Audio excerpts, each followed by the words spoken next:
Hello, class. Hope you're doing well. Today we're going to talk about George Orwell. So the final unit that we're going to study is a unit on dystopian literature. We're going to read a novel called 1984, which was written by Mr. George Orwell, and it's a very important work. I think you will find it eerily relevant if you think about it. So hopefully it's useful to you as a critical thinker and as a student of literature.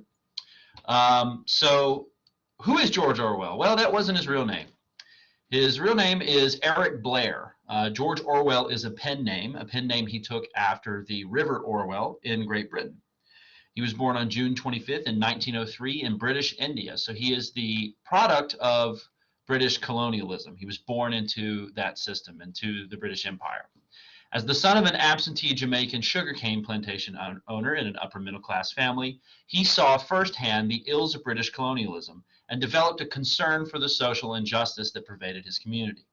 So George Orwell is very much a political writer, but he's not a political writer in the way that political writers today sort of posture themselves. Today we're very divided along party lines, but George Orwell was interested in figuring out which political ideologies were preferable and why.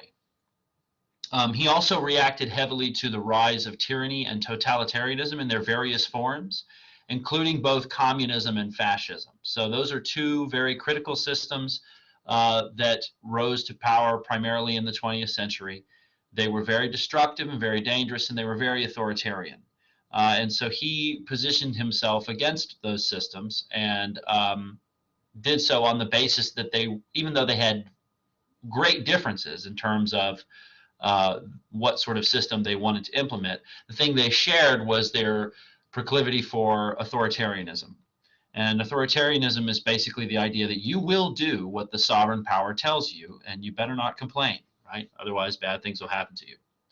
So a little bit more about his political ideology and his influences. Having borne witness to both world wars and a wide array of social problems, Orwell's writing proposed a radically different approach to the political norms of his day, specifically fascism and communism. Also, though, colonialism as well. Fascism is an authoritarian and nationalistic right-wing system of government and social organization characterized for authoritarian or intolerant views or practice. The best example I can think of a fascist government is Nazi Germany, the rise of Adolf Hitler, also Mussolini and a few others. It is a system that comes to power in certain circumstances. The next system he was concerned with was communism. That is a political theory derived from Karl Marx, advocating class war and leading to a society in which all property is publicly owned and each person works and is paid according to her abilities and needs.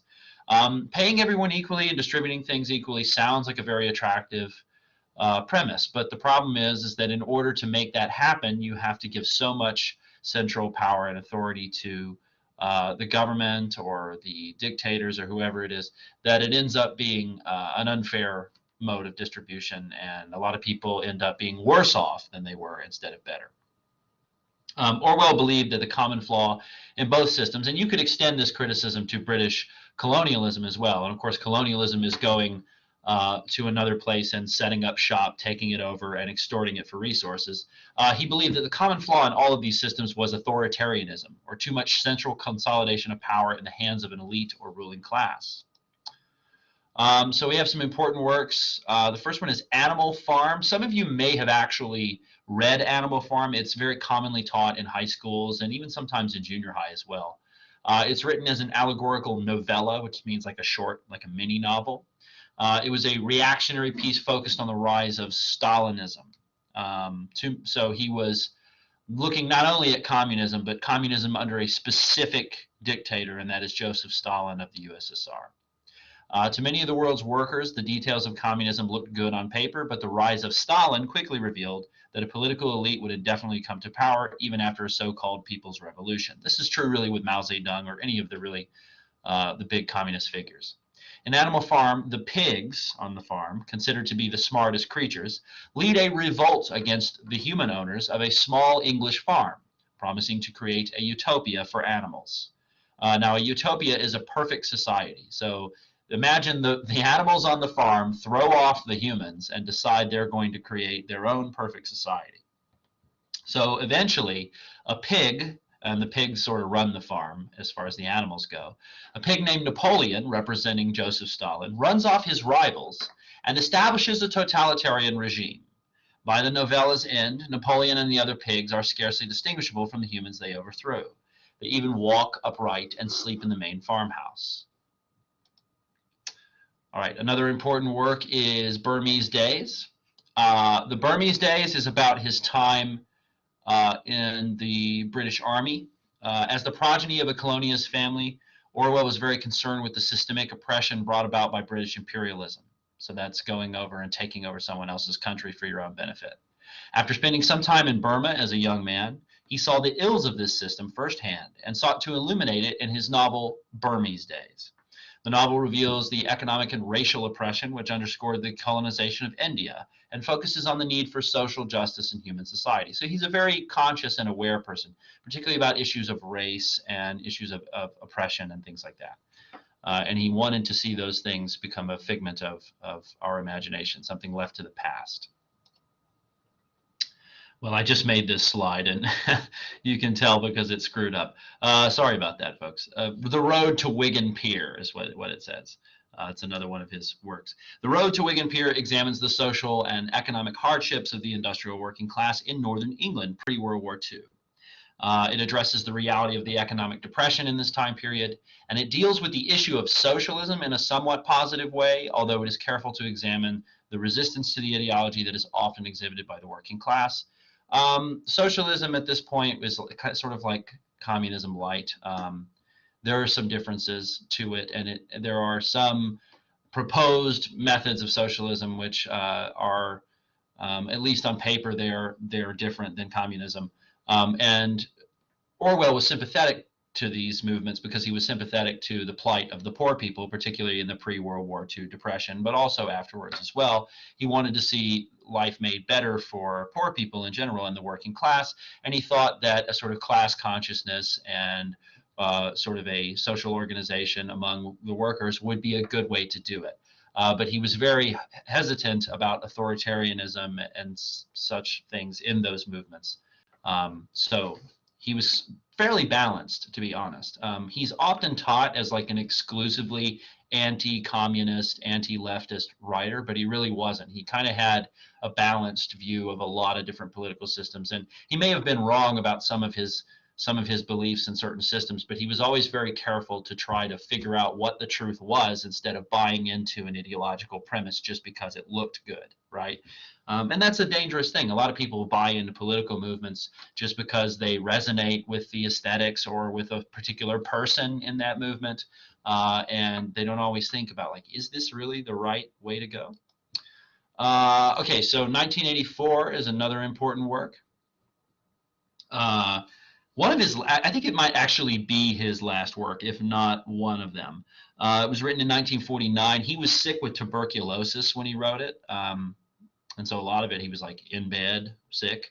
And it attempts to show the perils of a future dystopian future. Wow, I need to edit this slideshow. That's what I'm learning today. That has surrendered to a totalitarian mentality. So it's like you're living in a dystopia that is totalitarian. You don't have any freedom. You don't have any individuality. You can't even really talk or interact with people in an intimate way. You're completely inside your own head and you're completely alone. It's pretty horrifying. And in it, we follow the main character, Winston, as he navigates the rigid systems of a brutally oppressive English empire called Oceania. It's English, it's also American and stuff like that. It's like it's like post World War III almost, and the world powers have divvied up in a way where there are no national borders anymore. There are only 3 major countries, and Oceania is one of them. It includes Britain and the United States and that sort of thing. Orwell chose England as his setting because he wanted the British people to know that they weren't immune to the influence of these kinds of toxic ideologies. You know, a lot of times when we write about how terrible political systems are, we're writing about those people over there and their awful political system and what they're doing wrong. But Orwell really wanted to put the British people themselves under the microscope and say, hey, you're people too. And if you're not careful, this kind of totalitarianism can rear its ugly head in your society, right? So the society in 1984 practices an almost cult-like worship of its possibly fictitious patriarch, a character known only as Big Brother. You may have heard the phrase Big Brother before. It's usually used to refer to government consolidation of power and an overarching sovereign. So here's a flyer with Big Brother on it. It says Big Brother is watching you, and it has this very surly man who's giving you a glare. There's a lot going on with this in terms of like as a work of propaganda. On the one hand, your Big Brother is like a protector. He's the guy that sticks up for you on the playground, so he might be watching you to keep you safe. But on the other hand, your Big Brother might also be a bully and an antagonist. And maybe he's watching you because he wants to make sure you don't put a foot out of line, right? So there's like almost a bifurcation in the way that this could be interpreted. One side is sort of more positive and paternalistic, and the other side is kind of threatening, right? So some of the key themes and concepts from 1984. In the novel, Orwell introduces several key concepts which are crucial to understanding his socio-political message. They are as follows. The first concept is dystopian. Dystopia is the inversion of utopia. Dystopian literature paints the picture of an undesirable or dysfunctional society. Another important concept is newspeak. The government of Oceania is working to create a shortened form of speech that will reduce human verbal communication to a minimalist state, removing the very words for dissent from the political lexicon. So imagine like how we've shortened our language in texting and how much damage that does to communication. There are some parallels. In Orwell's novel, they want to shorten language. They want to make it as simple as possible so that you won't be able to express the need for revolution as efficiently. You will be limited by the limitations that are enforced on the language itself. Very interesting idea from Orwell. And I don't think we have anything exactly like it going on right now, but when you start thinking about text speak and BRB, TTYL, that kind of stuff, it's a little bit horrifying. If a new speaker wanted to say, so here's an example of speaking it. If a new speaker wanted to say this sentence, people who thought in the old way don't like English socialism. That's the political system in 1984. They would say, old thinkers unbellyfeel ingsoc. Bellyfeel in this case is like a strong like or strong emotion. You feel it in your belly. So bellyfeel means to really like it.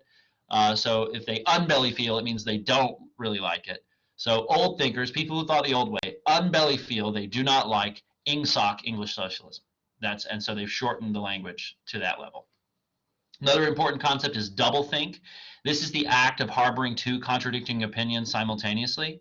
By developing and encouraging the concept, the government of Oceania trains its populace not to question when things don't add up.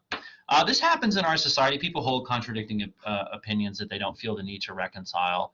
I have met people who simultaneously believe that evolution is true and that God created the world in some way like the Bible indicates, which is fine, but it is an example of usually those in our society are held as a contradiction, right? You either believe one or the other. But I have met people who believed both and who argued for both, which is maybe there's some rationale there, but at first glance, it looks like it's doublethink. Like those are contradicting opinions. You can't have them both at the same time. But people tend to do this, right? They don't really reconcile contradiction when they see it because that can reveal, it can expose sort of the falseness of some of the ideas that we may be invested in. Double speak. So this is like using euphemisms or language that deliberately obscures, disguises, distorts, or reverses the meaning of words in order to make an unfortunate or inconvenient truth seem more appealing. So people say, well, we're not laying people off. We're not firing people. We're going through a downsizing right now. It's just a downsizing. Don't worry, right? As if that's different for you, the employer. Oh, good. I didn't get fired. I was downsized. That's wonderful. So you can use euphemisms and making things sound better than they are. It's a very effective political tactic. I can remember this happens a lot. During the Syrian war, they were referring to some of the militia, the radical militia there, as moderate rebels, whereas there really wasn't much difference between the moderate rebels and other groups that we may have used different words to refer to, like, well, you can fill in the blank. There's one that starts with a T that comes to mind. But that's just an example of, like, in that instance, we had an investment in we wanted to see them be successful, so we used a euphemism to describe what they were, when in actuality, they're militant militia. So, there's a lot of complication there. Using that phrase is somewhat deceptive. And there's a lot of examples of stuff like that. So pay attention in the news and see when they're using those euphemisms to try to get you to go along with the joke. Thought crime is, now this is a very interesting concept. When we think of crime, you're not punished for thinking things, right? You're punished for acting on those things. But in Orwell's 1984, you are punished for thinking things. And you say, well, how can they know that you're thinking something? Well, therein lies the rub, right? They can't. They don't. They just accuse you, and because they accuse you, it means you're guilty. And so if you even think that you don't like the government, or that you want the government to fall, or that you want to live your own life and don't want to play by the rules, if you even think that way, you will be punished in George Orwell's 1984 for thought crime. And the punishments are quite severe. A lot of times you disappear, you're put into a forced labor camp. A lot of nasty things can happen to somebody that doesn't play by the rules in Orwell's world. The next thing is the thought police. So these are the secret police, or this is the secret police organization responsible for prosecuting thought crime. Thought rhyme. Jeez. Okay, that's how many typos now? 3? Sorry. They have absolute authority to punish all those who would even think ill thoughts about the party and its leaders. Another concept is domestic surveillance, which you may not know it, but you are subjected to all the time. Your every move online is watched. Your information is gathered both by the government and by major corporations, and by foreign governments, and by potential malicious actors like hackers and stuff like that. So we live in a world where domestic surveillance, we're all watching each other. You're watching your friends on social media. The government's watching you on social media. It's watching your phone records and all that stuff.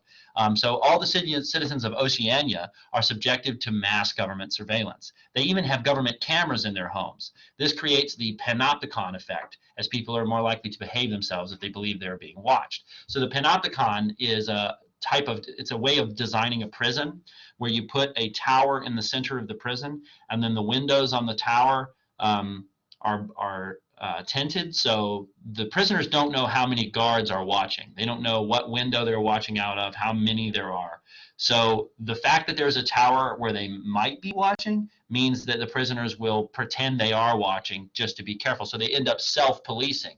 And actually prisons that are designed this way end up being more orderly by design. It's very interesting. So knowing that you're being watched and having that in your face, Big Brother is watching you, is a good way to control a population, to get them to be very careful about what they do. More themes and concepts. There are 4 ministries that comprise the government. Each of these ministries deals with a different area and is named with a doublespeak term. The first one is the Ministry of Truth. That's the ministry where Winston works. It deals with the changing history to fit the needs of the party. It's called Mini-True. So it's like the propaganda institution. They edit the news, they change reality, they substitute fiction for fact and confuse the nature of both. And that's where Winston works, the main character. He works as basically like a propagandist for the Ministry of Truth. Then there's the Ministry of Plenty. Now, all of these are doublespeak terms, which means that they mean the opposite of what they say. So the Ministry of Truth deals with lies. The Ministry of Plenty deals with creating economic scarcity. So this is interesting because Orwell, I don't know if he was right about this, but he thought that governments wanted people to be poor and that they would actually structure the system to make their people poor. I think actually in a lot of ways the government tries to stimulate its people and to give them more than they need, especially this government. Not saying this one is like Oceania or like 1984, but I don't know that that's really true in the present day. But it's an interesting idea because if people are poor, they're desperate and they're reliant on you. So that might be a reason for doing it. The Ministry of Peace deals with matters of war, right? And the Ministry of Love, that's the most horrifying ministry of all.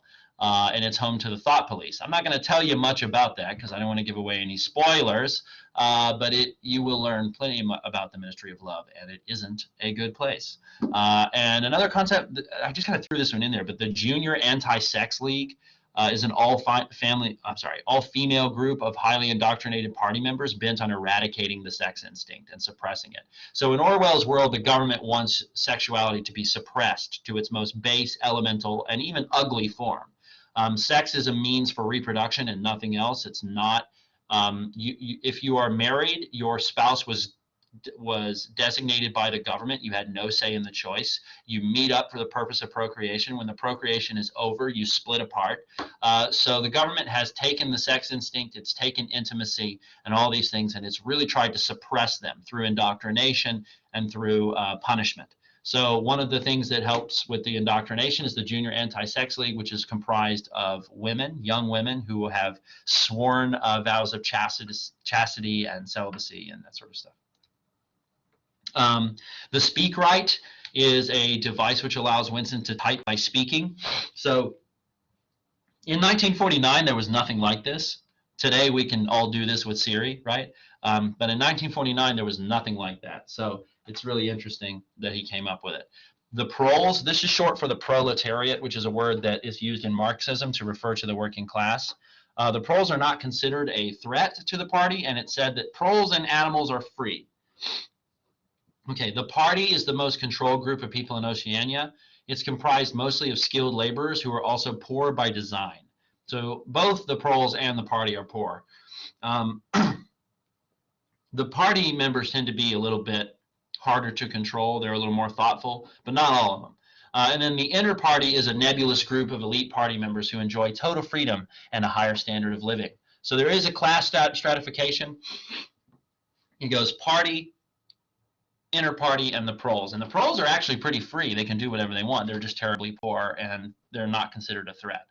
Another concept is the Brotherhood. The Brotherhood is a possibly fictitious group of revolutionaries who are engaged in a secret revolt against Big Brother and the party. Winston is always wondering, does the Brotherhood exist? Where can I join the Brotherhood? How can we resist? So this is a concept that's kind of floated around. Maybe there is some kind of resistance, but nobody really knows if it's real or not. And then Emmanuel Goldstein is the public enemy #1. He was once an inner party member, but he led a revolution against them by forming the Brotherhood and is now the subject of the 2 Minutes Hate. So the 2 Minutes Hate is where they get everybody together and they show a video of Goldstein and everyone screams and throws things at the TV and they get in this violent frenzy because the government wants you worked up and it wants you violent and it wants you always worrying about the enemy and conquering. So Emmanuel Goldstein, that is a Jewish name, Goldstein, typically. So I think Orwell's commenting on anti-Semitism, which was common not only in places like Nazi Germany, but also in the United States and really all over the world. So that, I think, it might be intentional. Okay, so I have some links here. I'll post this slideshow to Blackboard if you want to watch them. I don't even know if they work anymore. This is some stuff on Christopher Hitchens, Orwell's impact. Hitchens was an author, really smart, interesting guy. He's dead now, but he had a couple of comments on why Orwell was useful. It's a little bit dated, but it's always interesting to listen to Hitchens. And then Orwell's final warning is actually you can. I think I posted this in Blackboard as well, but if not, you can click here and. It's just him saying that it's up to you, man. If you don't want the kind of world that I designed in 1984 to come to fruition, then you need to make sure it doesn't happen. And that's why dystopias are useful, because they don't show us what will become, they show us what could become, and then they ask us to make it not happen. And I think that's the point of 1984. Okay, so that pretty much covers the lecture for today. Just kind of an intro lecture to 1984. Go ahead and start reading the novel. The novel is divided into 3 books, and we're going to read them, through the semester. So make sure you pay attention to the readings, because this will be the last thing that we do in class. There is an essay on it, so I will show you that as well. And have a wonderful week. Please email me with any questions.